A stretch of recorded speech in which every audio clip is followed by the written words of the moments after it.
Lepo pozdravljeni. Tokrat bomo v vroči temi govorili o Slovencih, slovenstvu, o naši narodni zavesti. Naša gostja je doktorica Ignacija Fridl Jarc. Lepo pozdravljeni, gospa Ignacija. Lep pozdrav. Vi ste filozofinja, literarna komparativistka, gledališka kritičarka, sicer pa ste tajnica in urednica Slovenske matice. Zdaj, vabljeni ste, ker boste sodelovali na 7. mednarodni konferenci Društva katoliških pedagogov Slovenije. Konferenca pa se imenuje Korenine narodnega drevesa. O čem boste pripovedovali? Pravzaprav je moje sodelovanje z Društvom katoliških pedagogov že nekajletno. Tokrat pa sem zelo počaščena, da so me povabili na temo razpravljanja o pomenu slovenske identitete v procesu vzgoje in izobraževanja. In nekako te teme se bom v svojem prispevku tudi držala. Poudariti želim, kako zelo pomembno je za ohranjanje humanistične note, ne samo naše v bistvu narodne note, ohranjanje razumevanja človeka, ki je vezan na njegov jezik, na njegov materin jezik, in jezik je tisti, iz katerega pravzaprav izhaja vsa naša identiteta. Kje smo danes na tem področju? Ko smo vstopali v Evropsko unijo oziroma v Evropsko zvezo, da se pravilno slovensko izrazim, sem zapisala nek prispevek, da smo zdaj seveda dosegli na neki točki suverenost slovenskega jezika, ko se je umestil med vse druge evropske jezike, tudi v pravnem in vseh drugih sistemih, da pa je prav zdaj največja možna nevarnost, da bomo ta jezik zanemarili, ker se nam bo zdelo samoumevno, da bo zanj skrbela država, državne inštitucije in morda tudi evropske inštitucije in ne več mi sami. In prav ta moja bojazen danes, ko evidentiram stanje, se je uresničila. Dejansko je stanje na področju slovenskega jezika zelo zaskrbljujoče. V bistvu celo intelektualci, torej akademska stroka, univerzitetni profesori si prizadevajo, da bi vpeljali angleščino na univerze, kar je seveda absurdno v digitalni dobi, ko imamo glasovne prevajalnike, ko lahko v hipu prevedemo predavanje v nek tuji jezik. In zato se bojim, da se za takšno intenco skrivajo vsekakor interesi razgradnje slovenskega naroda, slovenske identitete, slovenske kulture in seveda tudi slovenskega jezika. In da so za temi interesi ne nekakšen modni transnacionalizem, češ svet je globalen, neumnost je govoriti danes o neki narodni identiteti, o pripadnosti nekemu jeziku in nekemu narodu, ampak se za tem skrivajo dejansko težnje drugih hegemonističnih nacionalnih entitet na Slovenskem. No, ampak predvsem recimo na univerzah, na fakultetah je ta želja po govorjenju, denimo angleščina je ta tako imenovana lingua franca, vsi torej govorijo angleško, je tudi v tem, da bi te naši znanstveniki mogoče lahko v mednarodnem okolju sodelovali, da bi tujci prišli k nam. Tu je neka poanta, vendar to ne bi smelo biti obvezno. V čem je zdaj ta boj na fakultetah? Nekateri bi radi diplome pisali v angleškem jeziku. Zakaj gre tukaj? Dejansko sem delno že odgovorila na to vprašanje. Danes imamo vse možne oblike neposrednega prevajanja. In zato ne razumem vzroka, zakaj bi moralo biti neka diploma napisana v angleškem jeziku, se jo vendarle lahko nemudoma prevedemo. Ne razumem tega, zakaj bi predavatelj govoril v, to še posebej poudarjam, poplitveni angleščini. Se vendarle ta angleščina ni materni jezik teh univerzitetnih govorcev in recimo filozof Ludwig Wittgenstein je zapisal: meje mojega jezika so meje mojega sveta. Kaj to pomeni? To pomeni takšen besedni zaklad, kot imam, tako široko izrazoslovje, tako visoko besedo in tako globoko, kot zna ta beseda seči, takšna bo širina mojih misli. In znanje neke enostavne, preproste angleščine zgolj na nivoju neke stroke seveda pomeni ne samo poplitvenje slovenskega jezika, ampak predvsem poplitvenje našega mišljenja, našega znanja, našega vedenja. Morda je tu delno povezano to moje stališče z dejstvom, da če se ozremo samo 160 let nazaj, Slovenci nismo imeli razvitega znanstvenega jezika. In ko je znameniti slovenski domoljub Lovro Toman interpeliral avstrijskega ministra Schmerlinga, zakaj še vedno nimamo slovenščine v gimnazijah, zakaj večina pouka poteka v nemškem jeziku, je ta odgovoril, da slovenščina ni primerna za drugo nego, za krščanski nauk, se nima razvitih vseh razsežnosti svojega jezikovnega pojavljanja, torej učbenikov, stroke in tako dalje.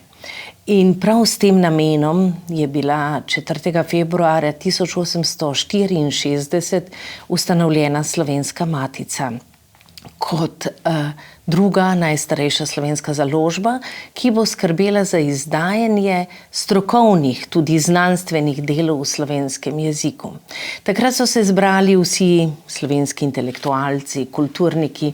Vemo, da so takrat lahko študirali samo v tujini.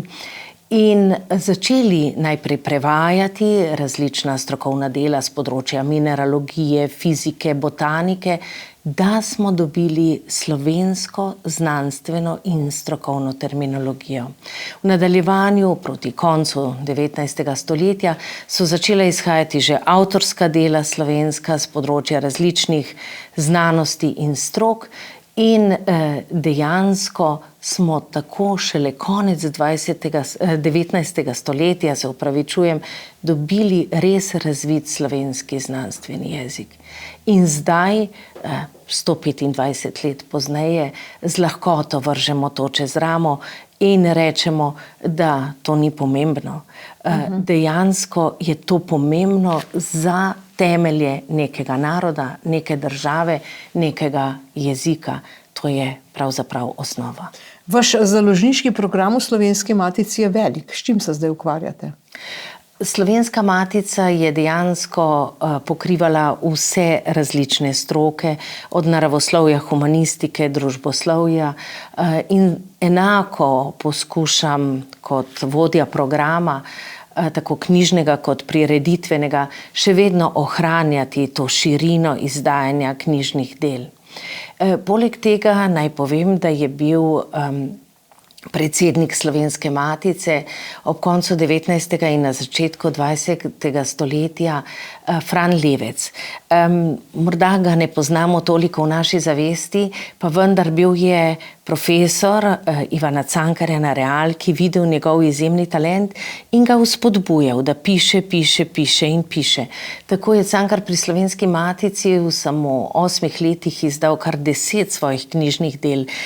Morda drugače ne bi imeli romana Na klancu, Martin Kačor in drugih. No, takrat so se na Slovenski matici intenzivno, torej v času predsedovanja Frana Levca, začele ustanavljati tudi različne leposlovne zbirke. Tako zbirka za slovensko prozo, pozneje tudi dramatiko, pa prevodna zbirka iz svetovne književnosti, zabavna knjižnica in vse druge. In enako poskušamo danes te zbirke ohranjati. Precejšen del teh zbirk je potonilo v pozabo, pa sem jih nekako skupaj s sodelavci znova oživila, tako da izdajamo tudi velik del slovenskega, večinoma slovenskega, delno pa tudi prevodnega leposlovja. No in vse se, kar se te nacionalne zavesti tiče in jezika, začne v šoli, ne? Ste lahko kritični do slovenske šole? V čem je problem? Ja, seveda sem šolo lahko spremljala predvsem skozi izobraževanje svojih otrok od tistih prvih začetkov do univerzitetnega nivoja in moram priznati, da me izobraževalni proces danes zelo skrbi. Predvsem je tudi znanje jezika osnovnošolskih učiteljev zelo zaskrbljujoče. Dejansko se je zgodilo, da sem velikokrat opažala napake, pa jih nisem upala niti popraviti, ker bi lahko otroci bili kvečjemu kregani v šoli. Predvsem pa me skrbi, da imamo preobremenjene otroke z vrsto nekih predmetov, ki se jih učijo na pamet.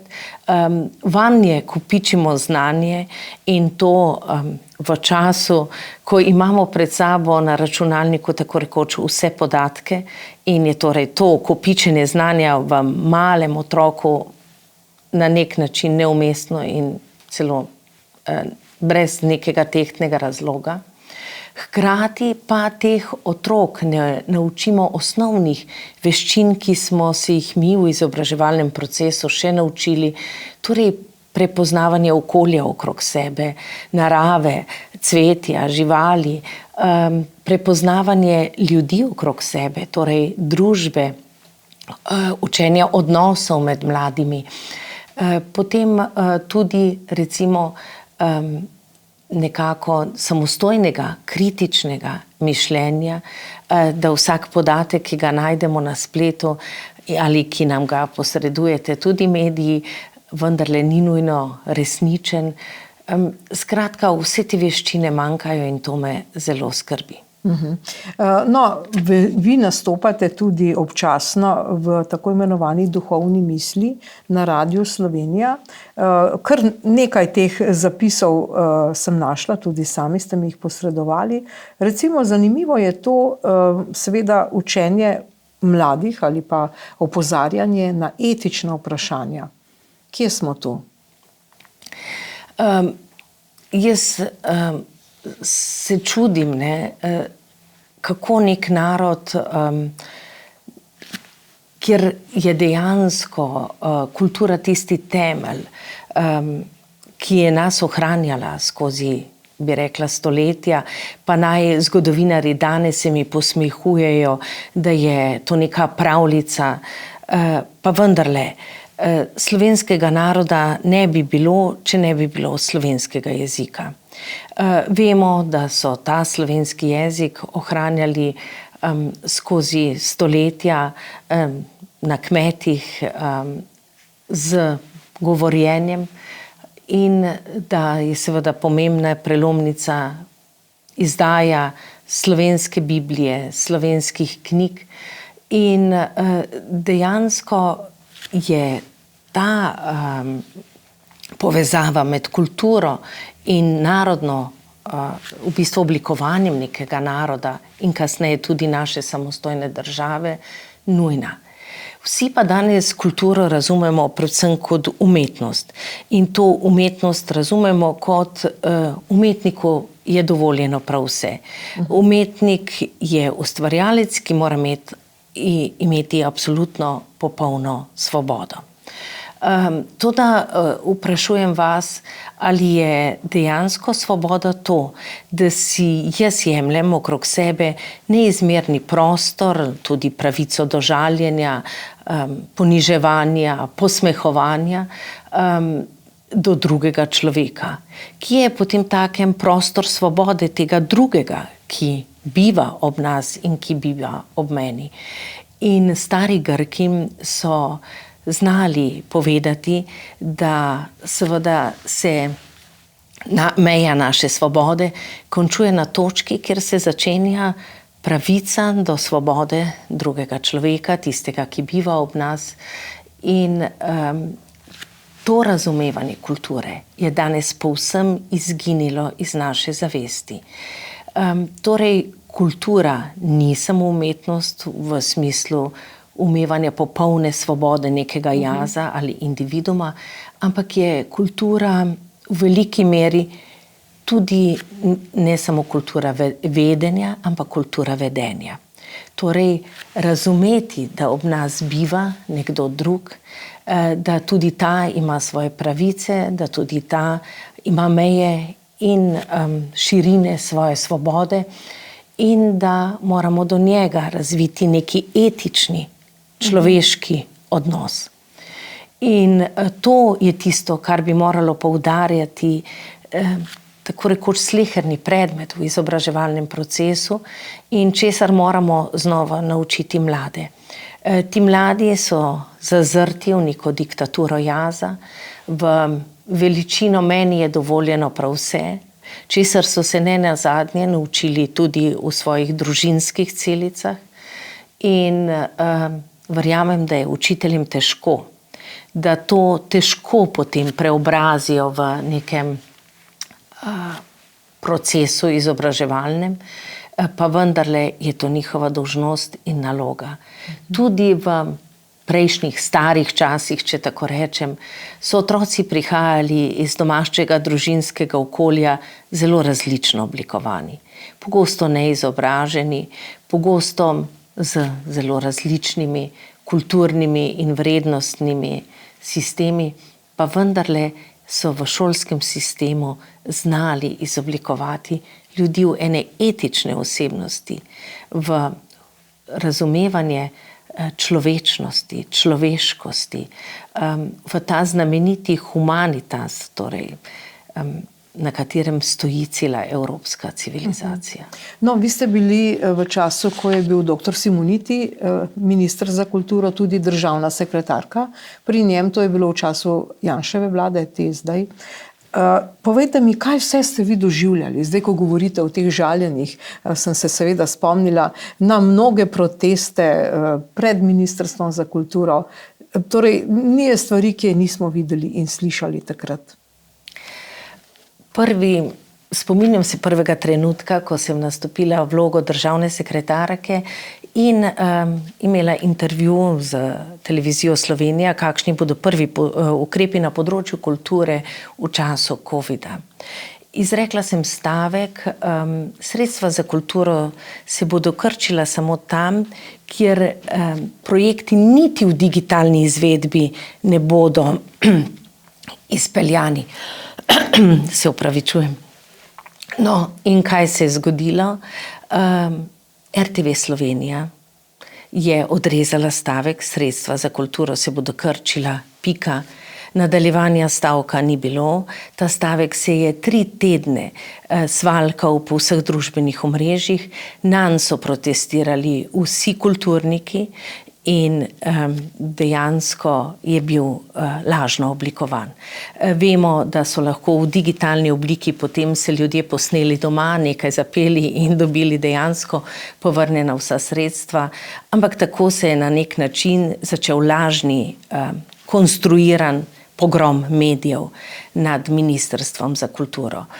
Nadaljevalo se je z grozovitimi akcijami, s krvjo politimi mizami oziroma z rdečo barvo politimi mizami na cesti pred Ministrstvom za kulturo, kjer so bila na mizah napisana naša imena.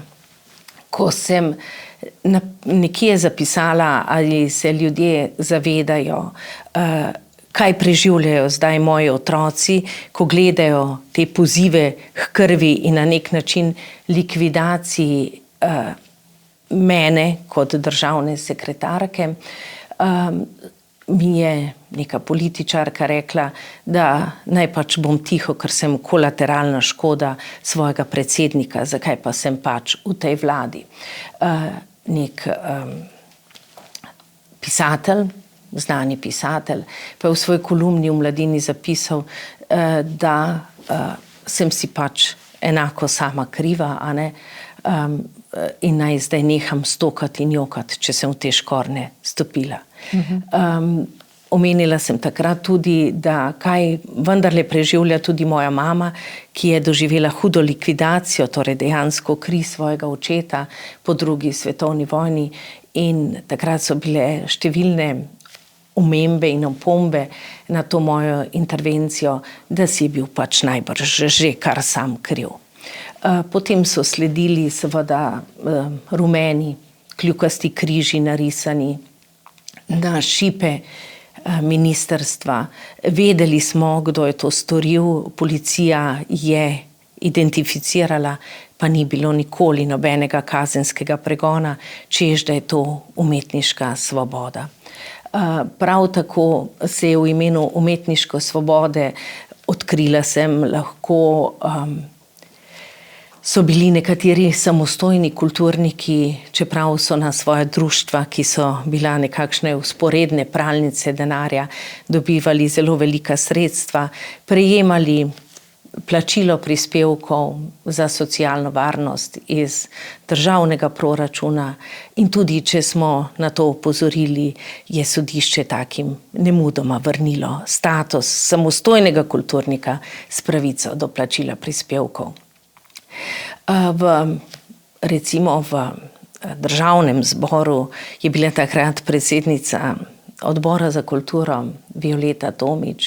Bila sem vse, samo človek ne. Klicali so me z drugačnimi imeni, me poniževali, tudi z zelo prostaškimi imeni. Ampak na kar sem ponosna je to, da sem vse prenesla z zelo dostojanstvenim, kulturnim odgovorom in da nisem v javnem nastopu še nikoli nikogar žalila. No, sej najbolj presenetljivo, predvsem v tem obdobju, ki ga omenjate, je to, da smo spoznali, da ti, ki se imenujejo kulturniki, tu kultura, da so to najbolj nekulturni ljudje, kar smo jih sploh kdaj videli. Mogoče se kje skriva še kakšna skupina, ne bom rekla, ampak te so pa res izpadli kot najbolj nekulturni. In tudi ne nazadnje njihovi izdelki, ne? Recimo tisto razbijanje slovensko zastavo, pa konec koncev to znamenito zdaj že dojenje psa in vse to, kar je zdaj seveda priplavalo na površje ob teh raznih še dodatnih možnostih, kje bi še lahko počrpali kakšen davkoplačevalski denar. Torej, to nas je na nek način zelo presenetilo in smo rekli, pa kje so se skrivali ti ljudje, da jih nismo prej opazili. Ja, dejansko je to, kar sem že predhodno govorila, da ti ljudje kulturo razumejo zgolj kot svojo pravico brezmejno pravico do poniževanja, žaljenja drugega človeka in da to ni kultura. To ni kultura. Beseda kultura izhaja iz latinske besede gojiti, torej nekaj vzgajati v cvet, da bo nekaj rastlo, da se bo nekaj razcvetalo. Takšna destrukcija vsega okrog sebe, razen svojega lastnega jaza, seveda pomeni uničevanje cveta naše slovenske narodne kulture na vsak način. In tudi mene je pravzaprav, vse življenje sem na nek način posredno delala v kulturi in še delam, prizadelo, ko sem videla, kakšnih nekulturnih dejanj so tako imenovani kulturniki zmožni, predvsem pa me je prizadelo, ko sem ugotovila, da človeštvo 2500 let ali 2400 ni pravzaprav čisto nič napredovalo. Namreč, če se spomnimo Sokrata, ki je v atenski demokraciji opozarjal na to, kako učijo mlade lagati, da je demokracija v bistvu vzgojila in nekako vrgla na površje tako imenovano sofistiko, šolo retorike, kako laž narediti za resnico in da je to nevarno za atensko skupnost, na kar je Sokrat ves čas opozarjal, je pravzaprav ta skupnost raje ubila, strobeliko zastrupila Sokrata, kakor da bi videla dejansko svoj propad. In atenska demokracija, kot vemo, je propadla ravno iz teh razlogov koruptivnosti, politike, laži v javnosti, ki so jo pač takrat ne plasirali spletnimi mediji, ampak na odprtih agorah, torej javnih nastopih. In tokrat se je zgodba ponavljala. Dejansko lahko trdim, da je bilo okrog, po mojem, 90% zapisov v slovenskih medijih o Ministrstvu za kulturo pravzaprav napačnih, da ne bom uporabila kakšne druge besede, hkrati pa so izumili neko novo dimenzijo, da je molk najboljši način, da lažeš o nekako resnici. In nobenega dejstva, kar smo storili, pravzaprav ni bilo objavljenega ali zapisanega. Kaj smo v teh 34, kmalu bo 35 let po osamosvojitvi naredili narobe, da se je ves ta kulturniški plevel zarasel na tej topli gredi, te tako imenovane kulture? Dejansko lahko zremo, da je seveda razumevanje kulture, umetnosti se globalno spremenilo, bi rekla, na celotni zahodni polobli. Vidimo, kakšne težave so v ameriški družbi zaradi tega, z identiteto posameznikov, tudi seveda same družbe. In nekaj tega se je gotovo prišlo kot nek globalni proces tudi k nam. Slovenija je še posebej po mojem na udaru zaradi tega in slovenska kultura, ker vemo, da naša samostojna država ni bila intimna opcija prav vseh, ki v Sloveniji prebivamo. In ko sama zrem, kako se na nek način poskuša tudi balkanizirati našo kulturno in narodno identiteto, se mi zdi, da je tukaj zadaj še tudi nek drug močnejši prevzgojni interes. In dejansko je mešanica vsega tega, bi rekla, to strupeno gnojilo slovenske kulture, naredilo našo kulturo zelo destruktivno. In enostavno zahodni svet se bo moral soočiti z dejstvom, da s tako umetnostjo in s tako kulturo pač ne bo preživel, ker živi ob mejah nekako povsem drugačnih kulturnih interesov. In seveda se ta kultura, pa ta tako imenovana nova kultura, zelo prepleta z ideološkostjo. Torej, to, kar je mene osebno presenetilo, je, da je neka ministrica za kulturo, zdajšnja ministrica, mlada ženska, ki praktično je šla skozi ves ta šolski sistem, ko je bila osamosvojitev, je bila stara recimo 7 let, je bila mogoče 1. razred, da je ona prvo stvar med prvimi, kar je naredila, je šla v Čebine. Ampak povejte, to je nek kraj, kjer je prvič zasedala komunistična partija. Zdaj, kaj ima to z neko kulturo? Jaz sploh nisem razumela, o čem. Ali imamo zdaj to ministrstvo za marksizem, imamo to ministrstvo za zgodovino partij, ali o čem je, zakaj sploh gre pri tej zadevi?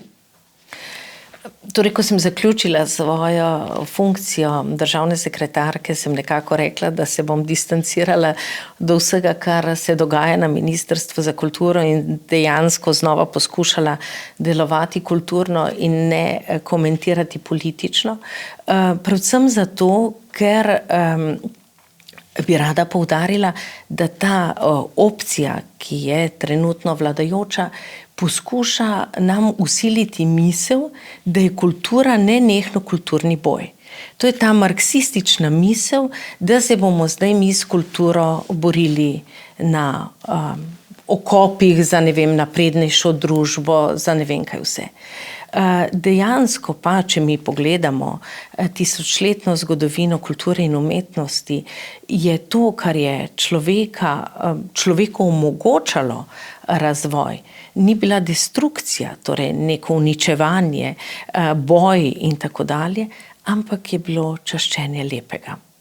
Čaščenje lepote, ki je v človeku vzbujalo željo po neki res kreativni ustvarjalnosti, občutenje lepote, ki je v človeku vzbujalo željo po iskanju nekega presežnega, kar presega ta naš vsakdan, ki ga živimo. In ki je človeka na nek način tudi mu pokazalo zrcalo o njegovi lastni majhnosti.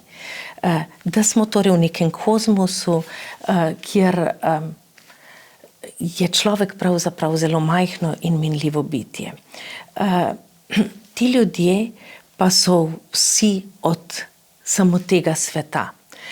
Zazrti v ta vsak dan, v bitko, v življenje kot bitko za drugim, kot neke vrste ničejansko voljo do moči. In v tem vsakdanjem boju seveda mislijo, da so te njihove reakcije tako zelo pomembne, da bodo z njimi spreminjali svet. In pravzaprav se mi smilijo v tej svoji zazrtosti, kako zelo pomembni da so, da bodo oni zdaj z neko revolucionarno gesto, da greš na Čebine, povedali in sporočili svetu, da je bil komunizem nekaj pozitivnega, da bi se jugonostalgija morala znova naseliti v naša srca. Nikoli in nikdar ne bodo premagali zgodovine, ne bodo premagali človeške minljivosti in slej ko prej, to je nekako moja tolažba, pride taka ali drugačna resnica o povojnih bojih in podobnem na plan. Vemo, kako težko se je prebila v matično Slovenijo po desetletjih komunistične oblasti, pa vendarle je prišla, je prerodila in prekvasila nas v tem spoznanju in verjamem, da bo, če bi seveda te vsebine bile bolj intenzivno in pošteno obravnavane v šolah, prekvasila znova tudi naš odnos do komunizma, kot ga kaže konkretno ministrica Asta Vrečko. No, ampak, če gledamo zdaj to obdobje po vojni, obdobje komunizma, ljudje pravijo, ne, saj ni bilo komunizma, bil je socializem, ampak imeli smo zvezo komunistov, nismo imeli zveze socialistov, ne. Če gledamo to obdobje pa z vidika kulture in kulturnih nagrad, se meni vedno postavlja to vprašanje, koliko so res vredne te ocene, te nagrade, ki so jih nekateri posamezniki dobivali.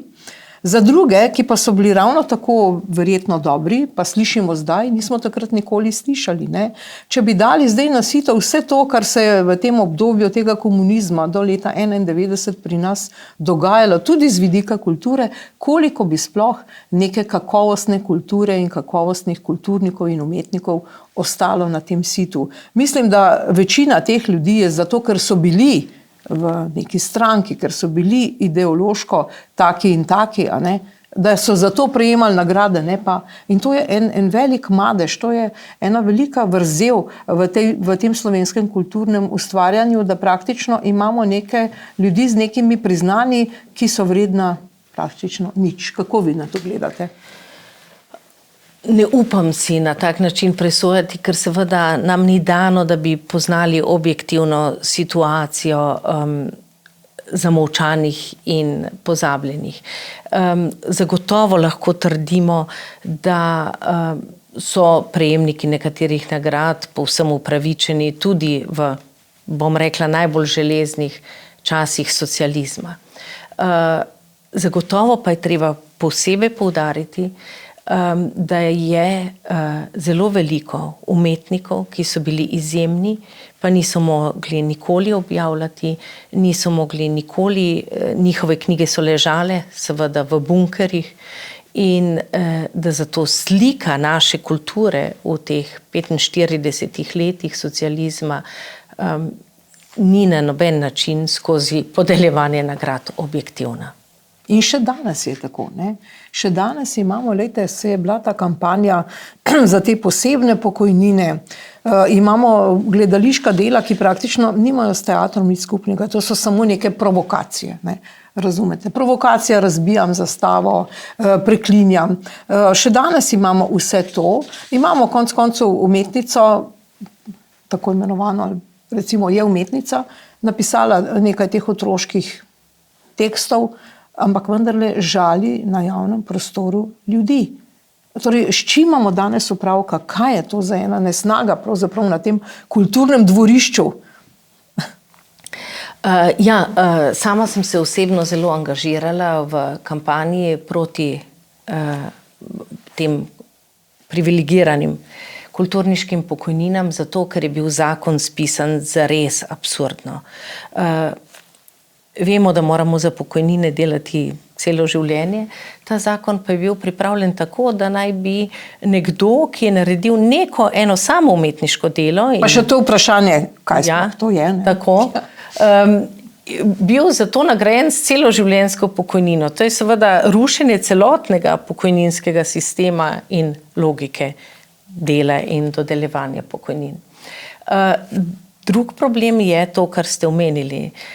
Seznam nagrad, ki je bil za to predložen, je jasno pričal, da gre spet za neko določeno izbrano elito, ki naj bi te pokojnine prejemala. Enako sporne so seveda tudi žirije, kako in kdaj in kako se sestavljajo. Naj povem samo dogodek, da sem bila sama dolga leta v žiriji za Grumovo nagrado. Ko smo po zaključku, bili smo 3 člani in ko smo po zaključku sedeli še malo v kavarni Union in klepetali, in sta začela ostala 2 člana na polno udrihati proti nekemu politiku, sem jaz rekla, jaz pa mislim, da to ni prostor za to debato, kaj pa če jaz tega človeka volim. In od takrat dalje nisem bila nikoli več v tej Grumovi nagradi, kjer sem bila prej skoraj 10 let. Podobno se mi je zgodilo, ko sem bila članica nagrade za Fabulo, in sem nekako nasprotovala iz objektivnih razlogov, da je neka literarna zgodba klišejska, da to nagrado prejme določena kandidatka. No, in so me ostali podprli. Kaj se je zgodilo? Nemudoma sem po prejemu, po tistem letu dodelitve nagrade, bila vržena iz te komisije, spremenili so statut nagrade, da lahko nagrado prejme tudi nekdo, ki je bil prejšnje leto nominiran, samo zato, da je tista oseba, ki so jo želeli predhodno leto nagraditi, lahko naslednje leto prejela nagrado. Skratka, drži, kar trdite. Poskuša se obvladati vse sisteme kulturniškega življenja. Poskuša se obvladati zaposlovanje, poskuša se obvladati dodeljevanje denarja, poskuša se obvladati nagrajevanje. In ob tem se spomnim, ko sem študirala filozofijo, je nek profesor marksizma rekel, kako zelo pomembna je misel frankfurtske filozofske šole. Revolucija je končana, začenja se pohod skozi inštitucije. Kot študentka nisem razumela tega stavka, kaj vendarle hočejo povedati. Danes pa ga zelo jasno razumem. Dejansko je imela nekako marksistična agenda bila ta, da se konec 20. stoletja preneha na revolucionaren način osvajati, torej z likvidacijo nasprotnika in podobno, osvajati sistemov obvladovanja množic, ampak da se to počne tako, da s svojim kadrom osvojiš inštitucije. In pereš glavo na njih. In to se dogaja na vseh nivojih, od akademskega do seveda raznih kulturnih zavodov. In če gremo spet nazaj v osnovno šolo, recimo, ali pa v ta proces, ne, me čudi tudi to podleganje temu prebujenstvu, da tako rečem, ta woke ideologija, recimo kar na lepem, to ste tudi omenili v eni od teh duhovnih misli, zdaj spraševanje, kakšen je bil pa zdaj odnos Cankarja z njegovo materjo, ne? A je bilo to kaj sumljivo, a je to mogoče bilo, da to ni zdaj nekaj umetniškega, da to je pa nekaj, kar je na meji abnormalnega, ne? Konec koncev, a je Prešeren, ki je imel seveda 3 otroke, ne? Ne, seveda, s Primicovo Julijo, ne. Pa ta gospa je bila tako zelo mlada. Kaj je zdaj to? Je to na meji pedofilije? Ne? Kar nalepam se nam v te naše res nacionalne simbole, da ne govorim o tem, da ne nazadnje pred par tedni je bil na Klancu v tisti hiši, kjer je živel Cankar, da je nek, seveda rojen v Ljubljani, ampak popolnoma srbski bloger žalil pravzaprav Cankarja, ker je rekel, se vlegel na njegovo posteljo in rekel, da se počuti, kot bi ga posilil stric. To spet nekaj namiguje na neke abnormalnosti v tej slovenski kulturi med Slovenci. Kako vi to razumete? Kaj se nam dogaja? V tem pa smo dejansko posebni. Vprašajte se, ali bi nek nemški narod zdaj v celoti kot popolnoma degeneriranega zavrgel Goetheja ali pa Angleži Shakespeara. Skratka, nikomur ne pride na pamet in še vedno ga njihove nacionalne inštitucije uprizarjajo. Še vedno je seveda nekako, bi rekla, temelj angleške, Shakespeare, temelj angleške književnosti.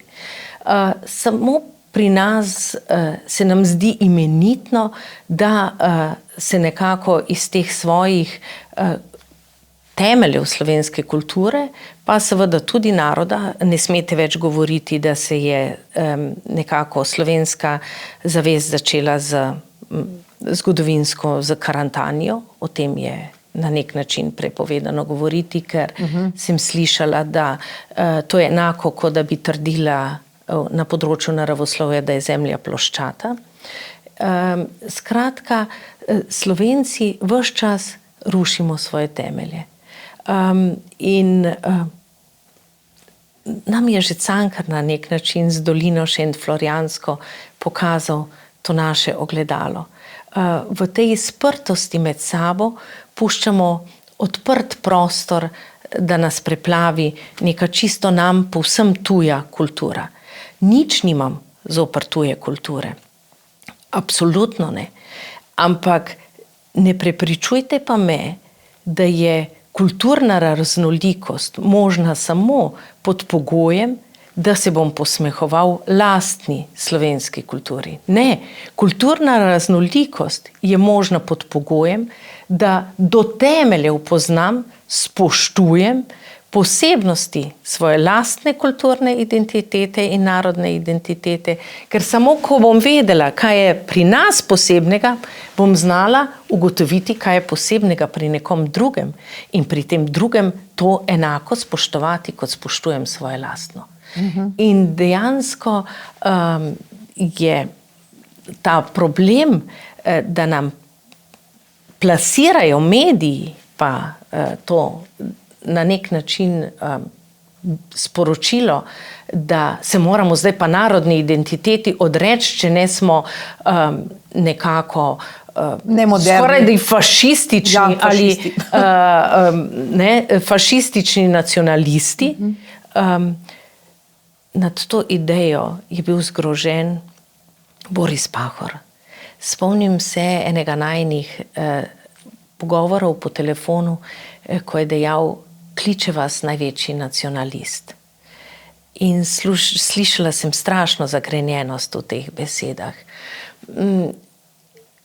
In potem je rekel, a ni neverjetno, zdaj si obsojen za to, če ljubiš svoj jezik in svoj narod.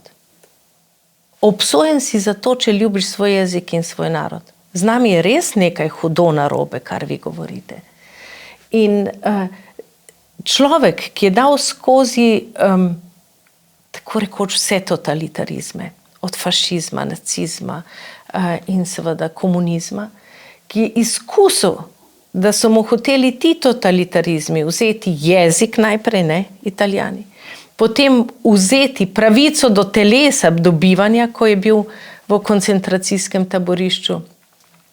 In nazadnje mu je komunizem, ko mu je prepovedal vstop v Slovenijo in objavljanje, oziroma v takratno Jugoslavijo, in objavljanje knjig tukaj v matični domovini, vzel pravico do javnega nastopanja, do javne podobe, torej do nekega imena in do identitete.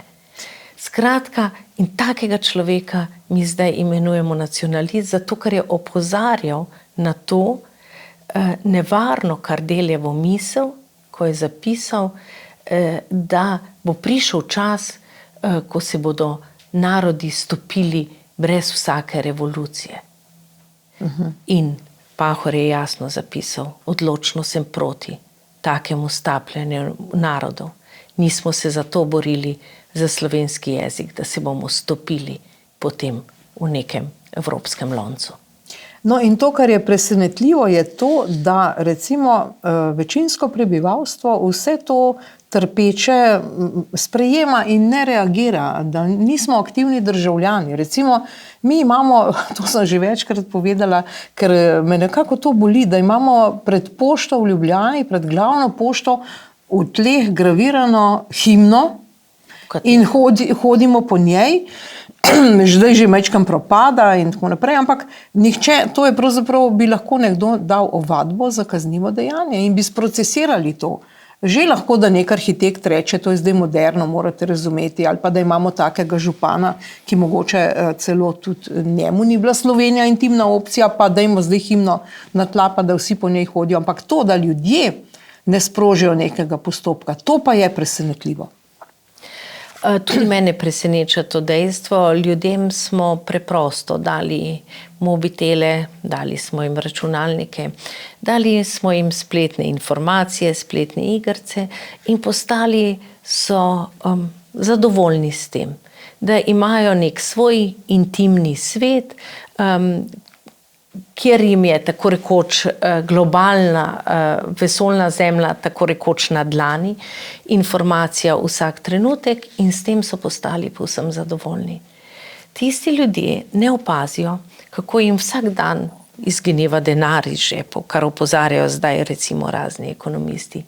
Ti ljudje ne opazijo, kako jim izgineva vsak dan določene njihove temeljne človekove pravice. Ti ljudje ne opazijo, kako izgineva na tiho v njihovi sredini na nek način njihov jezik, o čemer sva govorili. In enostavno lahko tu samo na glas rečeva, dragi Slovenci, predramite se. Ja, no ampak glejte, tudi, če govoriva o Slovenski matici, tudi v 70. letih, mislim, da je bilo, pa me popravite, je pa Tito postal član, torej častni član, imenovali so ga. Ne? To se pravi, tudi Slovenska matica je na nek način sprejela ta komunizem, mogoče pod kakšnim diktatom, ali je bilo to sugerirano, pa vendarle, ne? Kako se je to zgodilo in ali se je mogoče tudi distancirala od tega obdobja?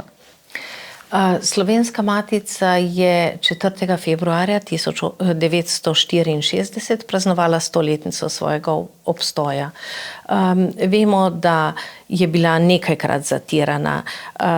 Ukinile so jo že avstro-ogrske oblasti med letoma 1914 in 1917, torej v času Prve svetovne vojne, čež zaradi romana Frana Maslja Podlimberskega, kjer kritizira te avstrijske oblasti.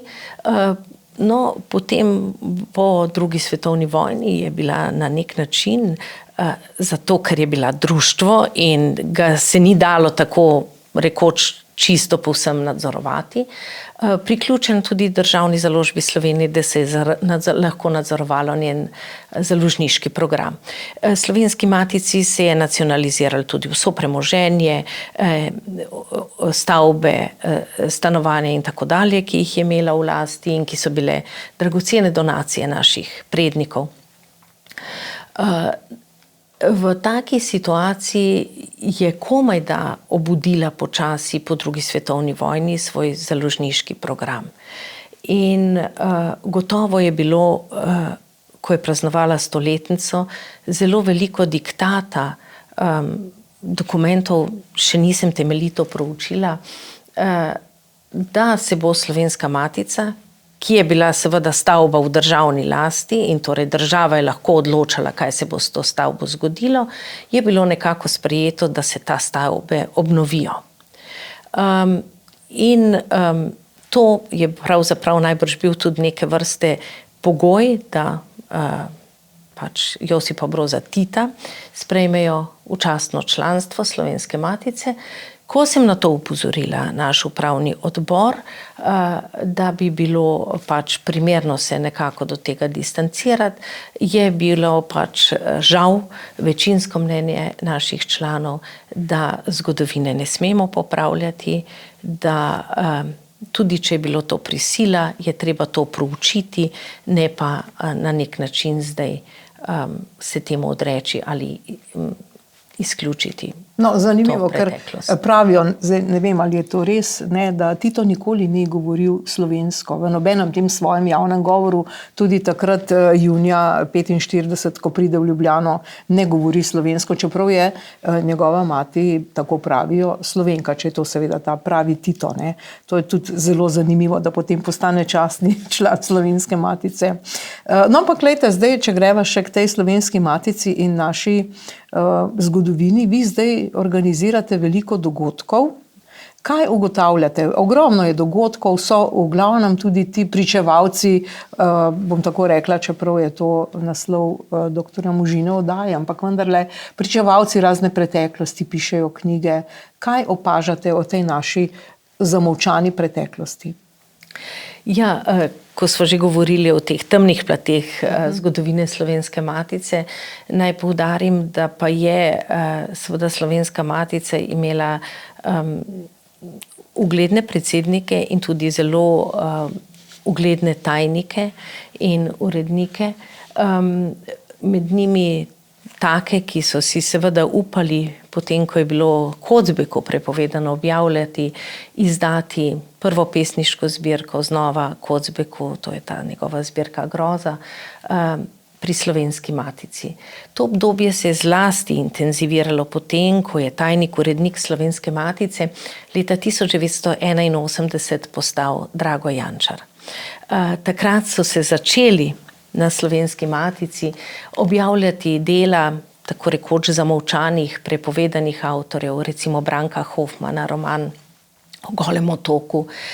Znova je lahko v Sloveniji preko Slovenske matice začel objavljati Boris Pahor, ki je postal njen hišni avtor. Tu je objavljal Rebula svoje dnevnike in spomine na srečanja s slovensko emigracijo. Tako da gotovo moramo dati priznanje Slovenski matici in temu Jančarjevemu obdobju, da je pripravljala nekako to kulturno osvoboditev, bi rekla, osvoboditev slovenske kulture izpod terorja socialistične ideologije. In to je bilo pomemben temelj za krepitev naše državotvorne in tudi osamosvojitvene zavesti. Tako da Slovenska matica je gotovo v preteklosti odigrala zelo pomembno vlogo. Smo ji pa to vlogo, si je pa delno sama zmanjševala in tudi danes morda skepso gledam na to, da ni bilo pravilno. Če mi pogledamo matice drugih narodov, so to veličastne ustanove, obsegajo kar nekaj ulic in imajo njihove knjižnice, recimo srbska 4 milijone knjižnih enot in podobno, svoje galerije in vse, je Slovenska matica vedno nekaj darovala in donirala. Tako je bila tista, ki je dala pobudo za ustanovitev Slovenske univerze in takrat NUK-u predala vse svoje dragoceno rokopisno gradivo. Recimo, Slovenska matica je imela v lasti najstarejši zapis tiskani zapis v slovenskem jeziku, to je letak Levkup v Boga Gmajna. Potem Slovenska matica je imela vse rokopise, Cankarja, Vodnika in tako dalje, ker je to sistematično odkupovala. Danes gleda, kot da je vse to lastništvo Narodne in univerzitetne knjižnice. Pravzaprav je vse darilo Slovenske matice NUK-u ob ustanovitvi univerze. Pa tudi o Slovenski matici zelo malo vemo. Praktično je nepoznana, praktično je to kot neka obskurna hišica, neka mala dvorana, kjer se zberejo ljudje, ki mogoče enako mislijo, ampak to ni nek dogodek. To ni nek Cankarjev dom, da bi debatirali o Merzinih knjigah ali pa o čemerkoli. Ja, dejansko se je očitno zavestno, načrtno ta njena vloga in pomen nenehno zmanjševal. In to je res žalostno, da se ne zavedamo, da je to naše najstarejše kulturno in znanstveno društvo. Tisto, ki je povezalo Slovence vse, ko so takrat še študirali intelektualce, ki so študirali, delovali v tujini in v domovini, in da je dejansko pripravila temelje za ustanovitev univerze, za ustanovitev Slovenske akademije znanosti in umetnosti, za gradivo nacionalne knjižnice. In v vsem tem sklopu se seveda sprašujem, kakšno je poslanstvo Slovenske matice danes, ko so ji skozi zgodovino oropali vseh teh njenih, bi rekla, dragocenosti, pomembne vloge, ustanovitvene vloge in tako dalje. In v tem pogledu vidim Matico kot tisto ustanovo danes, ki je nekakšen most med slovensko kulturo in znanostjo in najširšo javnostjo na drugi strani. Torej, ki nekako poskuša med ljudstvom širiti pomen slovenskega jezika, pomen slovenske omike, kar je bilo v ustanovnih pravilih zapisano, znanosti, knjige in vsega tega. Zato na nek način so naše knjige vezane na tematiko, da nekako pokrivajo področje ali slovenskega geografskega prostora, ali seveda tem, ki zadevajo slovenstvo, naš jezik in podobno. In take so tudi prireditve. In enostavno opažamo, da ni prostora, kjer bi lahko bili povezani, in to Matica je, tako tisti člani, ki se morda v javnem prostoru, jaz jih ne identificiram, ampak ki se morda v javnem prostoru identificirajo bolj z levo politično opcijo, in tisti, ki se z desno. Mi imamo člane tako rekoč vseh političnih opcij, vseh pogledov, in zato se mi zdi, da je to dragocen prostor, kjer bi se morali soočati med seboj, kjer lahko nastopijo eni in drugi, in ker je zelo malo, skoraj da ni prostora za teme povojnih pobojev, povojne zgodovine, tudi Slovencev, ki živijo v zamejstvu in po svetu, je Slovenska matica tista, ki tudi takim temam, ne bom rekla izključno, ampak ker želim, da res je odprta za vse, ki tudi takim temam daje prostor. In kaj se je izkazalo? Tovrstne prireditve, simpoziji, posveti, recimo Temna in težka dediščina komunistične revolucije na Slovenskem, so izredno dobro obiskani, dvorana je vedno polna, in če imajo drugi naši dogodki, recimo ogleda, potem ko posnetek objavimo tam 100, 200 ogledov, jih ima ta že skoraj 2000. Ja, to je pomembno omeniti. Vi imate seveda tudi posnetke. Torej, tudi če je ta dvorana majhna, si ljudje potem lahko vse te dogodke ogledajo na YouTubeu, na teh portalih, pri čemer smo tudi mi zdaj nek podcast. Ne? In to je zdaj zelo, torej te novi mediji, to vam pomaga. Kako gledate na to? Zelo dobrodošlo. S tem ravno dosežemo to najširšo javnost, ki jo želimo doseči.